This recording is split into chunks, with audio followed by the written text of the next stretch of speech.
অনেক ধরনের ডাটা চচ্চড়ি তো খেয়েছেন বন্ধুরা। আমার মনে হয় না কেউ এখন অবধি খেয়েছেন এই কলমি শাকের ডাটা চচ্চড়ি। এতটাই মজার, এতটাই সুস্বাদু। দেখতে চাইলে এই রেসিপিটা বন্ধুরা আমার চ্যানেলের সঙ্গে থাকুন।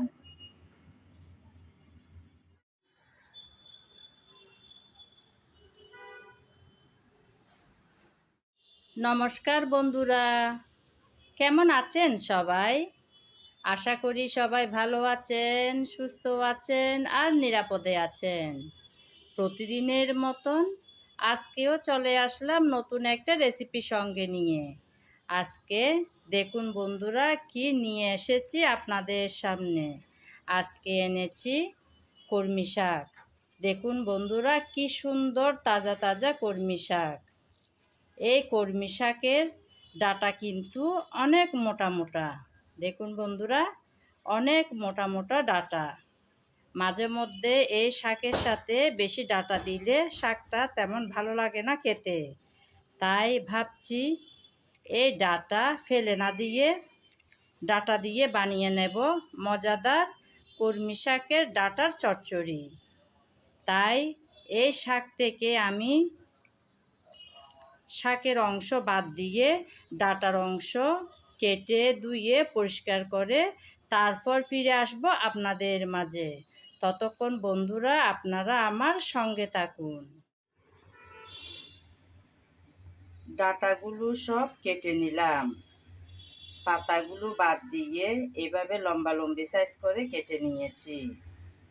এই রান্নার মধ্যে আমি আলু দেব, তাই একটা বড় সাইজের আলুকে ডাঁটার মতন লম্বা লম্বি সাইজ করে কেটে নিলাম। চলুন বন্ধুরা এবার চলে যাওয়া যাক রান্নায়। রান্নাটা করব বলে চুলায় একটা প্যান বসিয়ে তাতে দিয়ে দিলাম কিছুটা পরিমাণ তেল। তেল হালকা গরম হয়ে আসলো।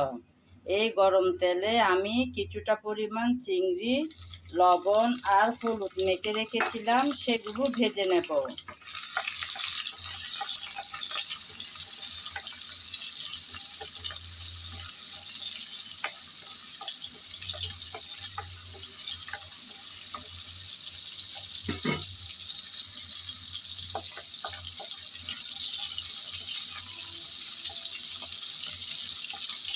কিছুক্ষণ নেড়ে চেড়ে ভেজে নিলাম চিংড়ি। এর চেয়ে বেশি কড়া করে ভাজবো না। আপনারা তো নিশ্চয় জানেন চিংড়ি বেশি কড়া করে ভাজলে শক্ত শক্ত টাইপের হয়ে আছে। তাই এ পর্যায়ে এসে চিংড়িগুলো সব নামিয়ে নেব। এখন এই চিংড়ি ভাজার তেলে দেব পেঁয়াজ কুচি।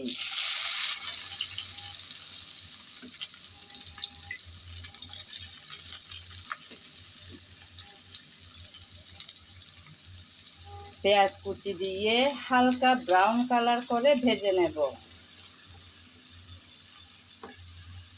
আমি তো চিংড়ি ভাজার তেলেই বসিয়ে দিলাম আজকের রান্নাটা। আপনাদের যদি এভাবে ভালো না লাগে মাছ ভাজার তেলে তরকারি রান্না, তাহলে আবার নতুন করে তেল বসিয়ে এই রান্নাটা করতে পারেন।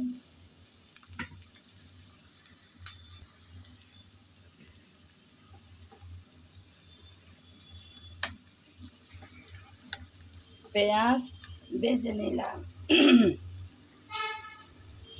পেঁয়াজ ভেজে নিলাম হালকা ব্রাউন কালার করে। এখন আমি এই পেঁয়াজ ভাজার উপরে দিয়ে দেব আদা আর রসুন বাটা। আমি আদা আর রসুন একসাথেই বেটে রেখেছিলাম, ওখান থেকে দিয়ে দিলাম কিছুটা পরিমাণ। এখন আদা আর রসুন বাটা পেঁয়াজের সাথে আবারও নেড়ে চেড়ে ভেজে নিতে হবে, যেন আদা রসুনের কাঁচা গন্ধটা চলে যায়।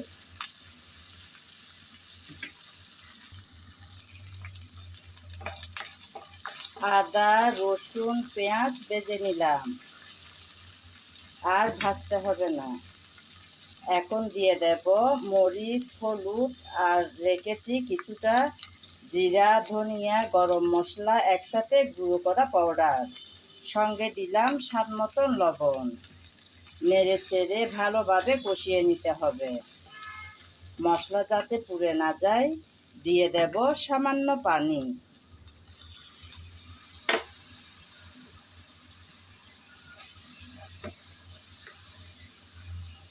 সামান্য পানি দিয়ে দিলাম। এখন নেড়ে চেড়ে ভালোভাবে মশলাটাকে কষিয়ে নিতে হবে।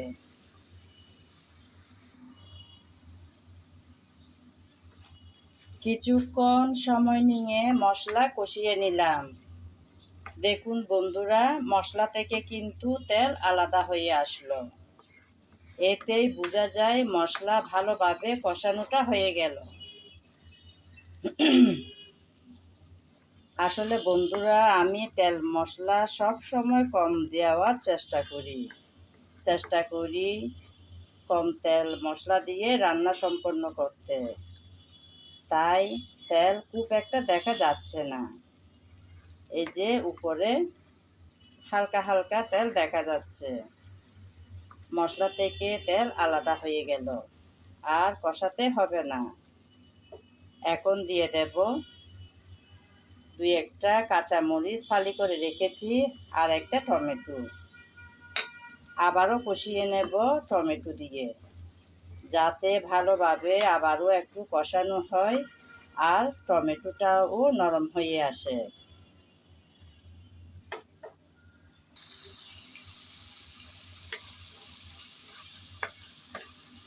কিছুক্ষণ সময় নিয়ে টমেটো কষিয়ে নিলাম। টমেটো একটু নরম হয়ে আসছে। টমেটো ভালোভাবে কষানো হলে ভাঙ্গা ভাঙ্গা হয়ে যখন আসবে, তখন এই তরকারিটা মাখা মাখা দেখাবে। খেতেও হবে দারুণ, আর দেখতেও ভীষণ ভালো লাগবে।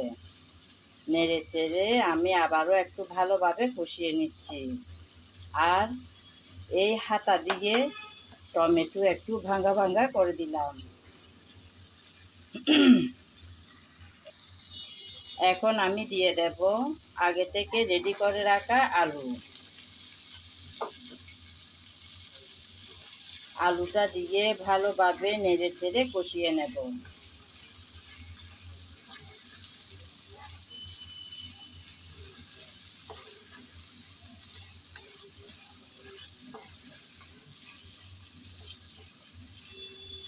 একটু নেড়ে চেড়ে ভালোভাবে মিশিয়ে নিলাম।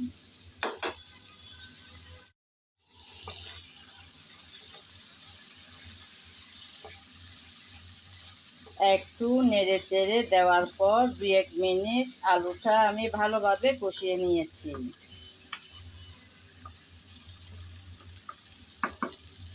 এখন দিয়ে দেব আগে ভেজে রাখা চিংড়ি আর কিছুটা পরিমাণ পানি। পানিটা দিয়ে আবারও একটু নেড়ে চেড়ে মিশিয়ে নিলাম। এখন অপেক্ষা করব যাতে ভালোভাবে একটু ব্লক চলে আসে আর ভালোভাবে আলুটা কষানো হয়। যেহেতু ডাঁটার চেয়ে আলুটা একটু শক্ত, তাই আমি আগেই দিয়ে দিলাম। আপনারা তো দেখেছেন বন্ধুরা, আমি নিয়েছি শাকের ডাঁটা। এই ডাঁটা খুব একটা শক্ত নয়, তাই আমি আলুটাই আগে বসিয়ে দিলাম। এখন ঢাকনা দিয়ে কিছুক্ষণ রান্না করে নেব। ঢেকে দিলাম কিছুক্ষণের জন্য।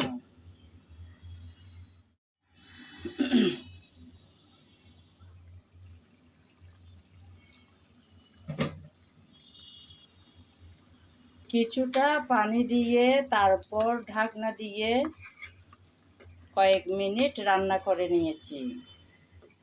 আলুটা কিছুটা নরম হয়ে আসছে আর ভালোভাবে একটু কষানোটাও হয়ে গেল। এখন দিয়ে দেব ডাঁটা। ডাঁটাগুলো দিয়ে নেড়ে চেড়ে ভালোভাবে আবারও একটু কষিয়ে নেব। আমি তো আলু আর ডাঁটা না ভেজেই রান্নাটা বসিয়ে দিলাম। যাদের সবজি না ভেজে খাওয়ার অভ্যাস নেই তারা রান্না বসানোর আগে চিংড়ি মাছ যখন ভাজা হবে সে চিংড়ির সাথে ডাঁটা ও আলুটাও একটু নেড়েচেড়ে ভেজে তারপর রান্নাটা বসাতে পারেন। ডাঁটা দেওয়ার পর আমি একটু নেড়েচেড়ে ভালোভাবে মিশিয়ে নিয়েছি।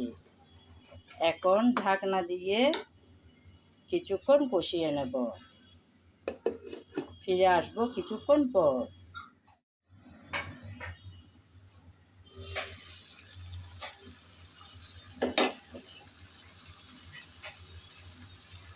ডাঁটা দেওয়ার পর নেড়েচেড়ে ভালোভাবে তারপর ঢাকনা দিয়ে কিছুক্ষণ রান্না করে নিলাম।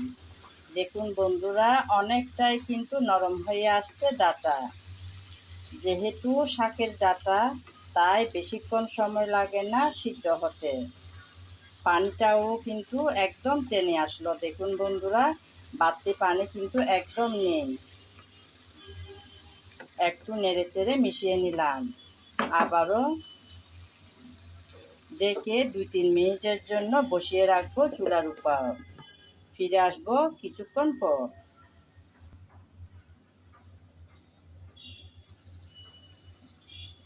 আবারও কিছুক্ষণ পর আসলাম বন্ধুরা। আমার রান্না কিন্তু অনেকটাই রেডি হয়ে যাচ্ছে। এ পর্যায়ে এসে দিয়ে দিলাম কিছুটা ধনেপাতা কুচি।